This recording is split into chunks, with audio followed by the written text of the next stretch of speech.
Hello, my name is Sean Hopwood. I'm the president of Day Translations Incorporated. We're an international translation and interpreting company. What we're starting now is a new series where we're going to be interviewing extremely talented translators and interpreters all around the world. This is to show you all the work that goes into being a translator and interpreter, as well as the human aspect of being a translator and interpreter. There is so much work and effort that goes into translation and what we do at Day Translations and what translators do, that we want you to get an inside look into what we do. So the first person we're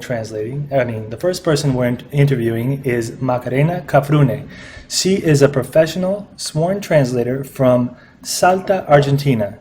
She has a degree from the Catholic University of Salta. She has a degree in English to Spanish sworn translation. She is an English to Spanish technical translator, and she has various degrees and skills in translating, interpreting, and experience all around the world.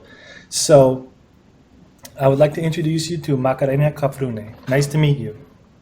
Nice to meet you too, Sean. And so thank you very much to coming on this first special that we're doing for Day Translations. I'll be asking you more about what you do and your experience in translating and interpreting. So the first question I would like to ask you is, what does your name mean, Macarena Cafrune? Well, my first name is thought to have its origins in a Spanish city called Andalusia, and it is in honor of a Virgin of Macarena. Okay. And some other people associate it with a Greek word, Makarios, and it is supposed to mean happy and joyful. Okay. And my surname is Arabic, and we don't know exactly the original surname, but it is supposed to have changed when my family arrived to Argentina. And they wrote it down in a different way, and it is as it is nowadays.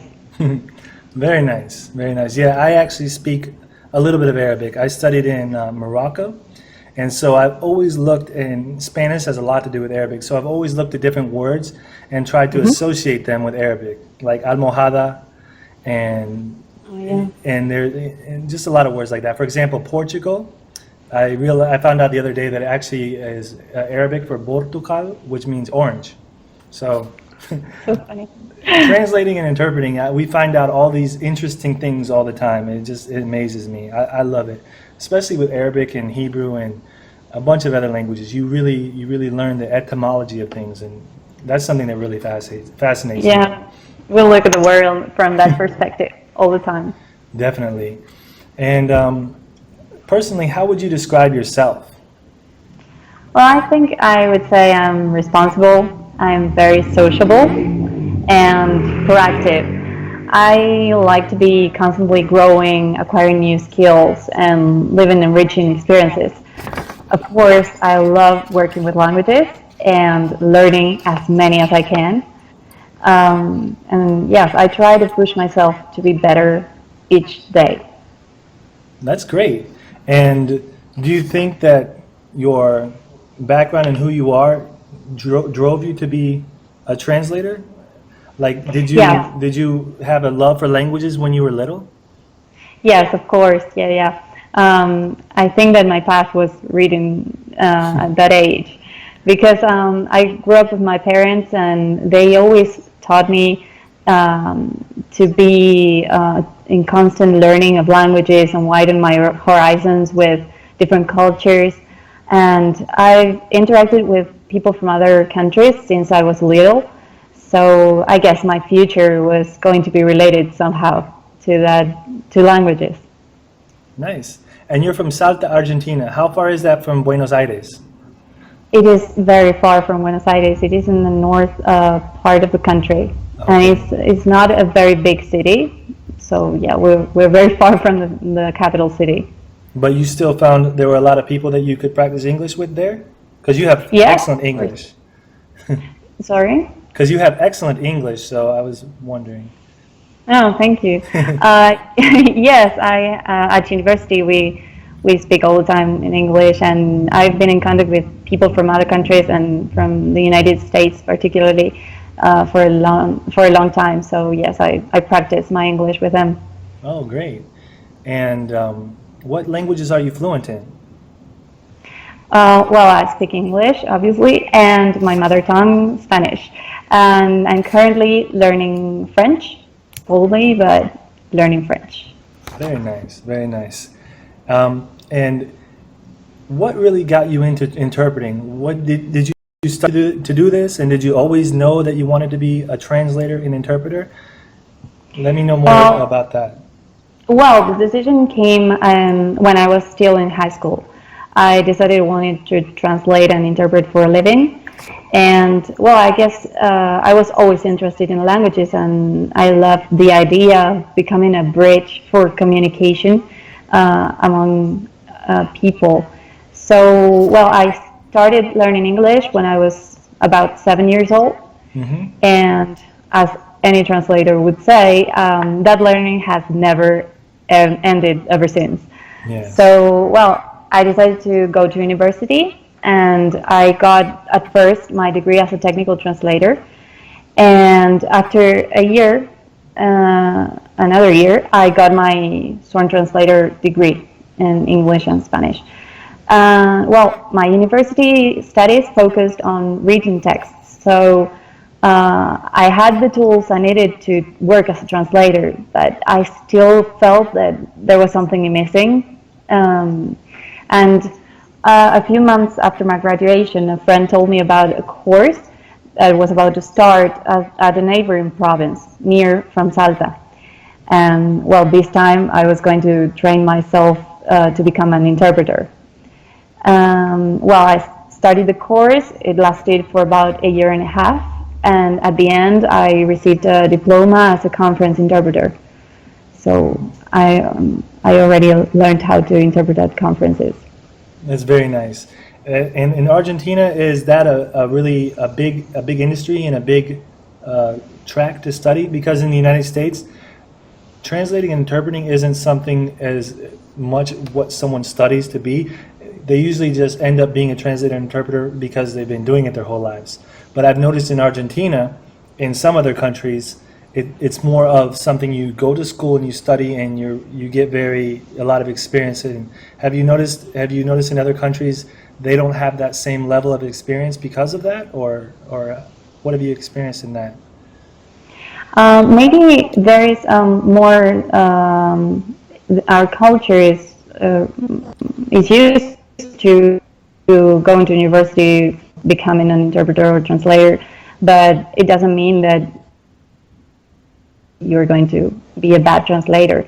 There are excellent professionals through all over the world, and it depends on the country. We have this tendency, and it's growing and growing each year, because more and more students are going to university to become translators because they find it is an interesting path, and that there are many new paths opening because more industries are coming to Argentina from other countries. So the market is growing, and they find out that they can become freelancers, and it is a very interesting lifestyle. So Yeah. it is attractive for more and more young people. In talking about the lifestyle, I know that a lot of our translators and listeners out there would want to relate to this. How do you feel about that? Do you prefer translating or interpreting? Is it a very lonely thing to be sitting there at home translating and translating all day, or what do you prefer, translating or interpreting? Well, that's a very tricky question. I think it depends on each person's natural abilities and interests. For some people, it is easier to talk in front of a large audience or at important meetings, as many interpreters do. And other people prefer quiet environments, little interaction, as many translators do. So it will come naturally for you, according to your personality, to do one thing or the other. I prefer interpreting, because I think, as a general rule, interpreting tends to be very dynamic, spontaneous, and you always have to be ready for the unexpected. It is very stressful though, and because you never know what the speaker is going to say. So you don't have time for explaining mistakes or asking the speaker for clarification at times. Yes. So I think it's very difficult to become an interpreter, and well, both professions present difficulties, but sometimes the dynamics of interpreting makes it a harder profession sometimes. Definitely. And do you think that people understand the difference between simultaneous and consecutive interpreting? And if so, which one do you rather would you rather do, simultaneous or consecutive? Well, I think people are learning more and more about interpreting because of media, mainly because at TV you're used to hearing interpreters or at certain importance. So people are getting to know a little bit more about interpreting these days. I think simultaneous interpreting is very, very difficult, way more difficult than consecutive, though different abilities are needed for both disciplines. You have to have an excellent memory for consecutive and an extremely great concentration for simultaneous interpreting. So they're very different, but I think it's more stressful to become a simultaneous interpreter. I know. I actually had to do a simultaneous interpretation myself one time in Orlando, Florida, and it was extremely stressful because if you miss anything, you just have to let it go. You can't go back, you know. And with consecutive interpreting, you have to remember everything they're saying, and sometimes people don't understand what you're doing. They don't understand. You're trying to memorize everything they're saying. And some people will speak to for 2 to 3 minutes, and you're like, hold on, you have to stop. And as an interpreter, you have to have that strength of character because you have to know, you have to tell them, hey, stop. Wait. You have to stop and let me interpret because I can't go on. I personally can't go on for more than 20 to 30 seconds of someone interpreting and remember what they're saying. So I find them both difficult, but I think it's very interesting and it's very important for people to understand the difference. Have you been interpreting mainly in Argentina, or have you ever interpreted in different countries? No, always in Argentina for now. And have you interpreted in Buenos Aires or mostly Salta? Or what is one of the biggest projects that you've done interpreting? Mainly in Salta, but one of the biggest projects, the biggest personality I've ever met was MD, Izzaldin Awalaish. He is a Palestinian doctor. What's his name? Izzaldin Awalaish. Okay. Yeah, he was nominated for the Nobel Peace Prize 4 times. Wow. And yeah, he fights. That's amazing about interpreting. You get to meet amazing people. Yeah, that's the best part of interpreting for me, the social part. Yeah. Getting to know people and getting to be part of special meetings and very exclusive events where you wouldn't be able to go otherwise. So, well, this man fights for the equality and peace among Palestinian and Israelis, and he has a very tragic story. He lost some of his daughters. And well, he chose to work for a change instead of being a resentful man. So spending time with him taught me so many lessons about life, and I'm extremely grateful to have ever met this guy. So yeah, interpreting is amazing because of that. You get like an inside look at a lot of things that a lot of people don't. I was an interpreter at a hospital one time, and I got to go into different surgeries and learn different things. So it's amazing. And who would you say has influenced you most in life? Well, I would say my parents, because they always taught me to move on, to believe in myself, even when things got difficult. So I think that they were my biggest inspiration ever. Of course, I have many other inspirations in everyday life. I try to find the best in people, so you can have a lot of inspiration from the people around you every day. From little things, you can learn a lot. And of course, there are many professionals I admire, and I want to be like them in 20 years' time, maybe. So, yeah, inspiration is everywhere. That is very nice. And have you, do your parents speak any other languages? My mom speaks French, and my dad speaks a little bit of English as well. So That's great. That's great. Yeah, my parents my mom speaks French and my father speaks a couple languages. He speaks Russian and Lithuanian. Some people say that it's in your blood to speak other languages. I'm not sure. What do you feel about that? maybe I think that I don't know if in your blood, but if you're influenced by your parents or the people who are you're close to when at an early age, you will definitely end up at least liking languages or being interested in them. I don't know if you will definitely choose a path in translation or interpreting, but I think that you will be interested in picking up another language sometime. Okay. And could you tell us one thing that people would be surprised to know about you? I think that people will get surprised when I say that I sing and I play the guitar.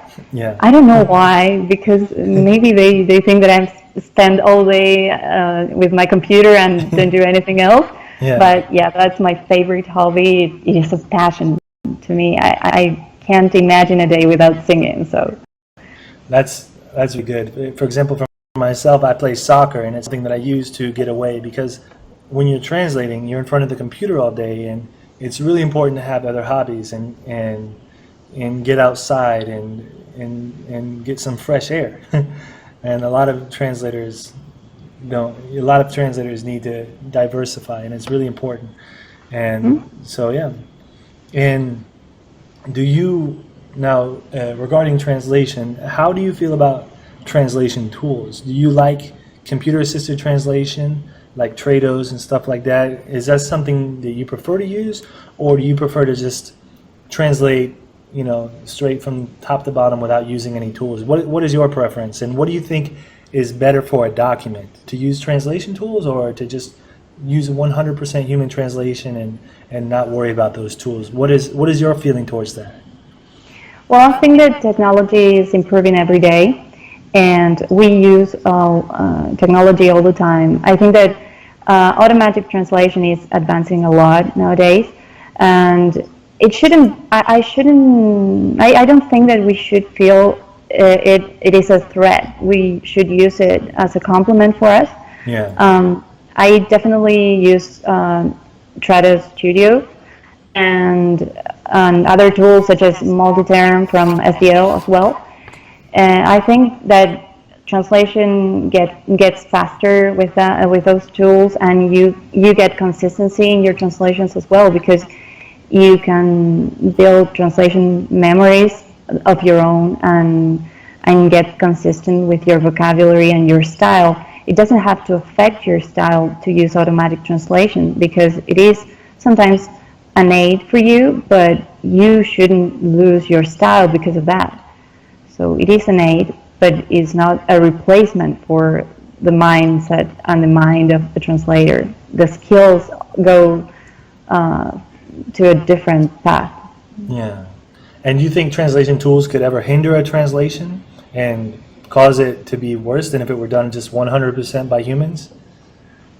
Yes, of course, and it depends in which type of texts, because for technical texts, maybe it would be easier to translate them using automatic translation, but some other texts are impossible to translate with automatic translation. The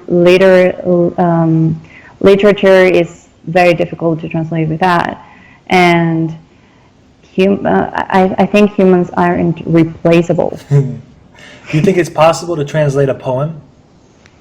With automatic translation? Or with automatic translation or human translation? How do you feel about translating a poem like by Pablo Neruda or something like that? Do you think it's possible? I think it's an art. Totally, it's so difficult to do that. I think that some things are inevitably lost when you translate those kind of texts. It's so hard to find exact replacements for the words in other languages. It's very difficult. I don't know if it is possible 100%. Well, you're almost becoming the poet yourself, because you have to think about it. You're redoing it yourself, and it's pretty amazing. I don't know. It's kind of hard. And also, how would you even make it rhyme? I don't know. It would take a lot of effort if you want to make it actually rhyme. I don't know, but that's something that I found interesting. I used to translate myself, but now I'm obviously doing the management aspect. But I still love the translation, and I love the translation part. Now, are you actively involved in helping other translators? Are you supporting? And if you could, what advice would you give to someone trying to get into the translation field right now? Well, I think that it is important to know yourself, to manage your time, because I think that it is important to get to know yourself, because you have to meet deadlines, you have to be organized, and you have to answer to emails on time. You have to know the market you're targeting, and if you like a certain field, I think the best thing would be to specialize in it and read as much as possible from that field and getting to know experts and the people who may actually need your services. Mm-hmm. I think another thing that is important is that they should know they shouldn't be discouraged if you knock a door and it doesn't open at first. Mm-hmm. You have to keep trying. You have to believe in yourself, in your skills, and never stop learning and improving. And if you actually enjoy translating and you're good at it, you have to keep trying.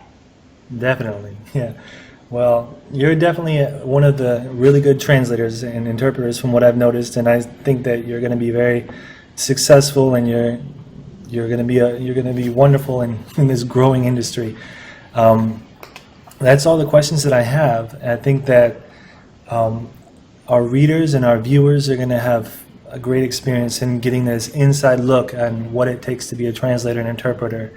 And I hope that you're very successful in everything you do, and I thank you very much for your time. No, thank you. Thank you for your words. It was a pleasure to meet you and to participate in this interview. Yes, this is our first one, so hopefully we'll be doing a bunch of them. And so thank you very much, and I'll talk to you later. Thank you. See you later, Sean. Bye.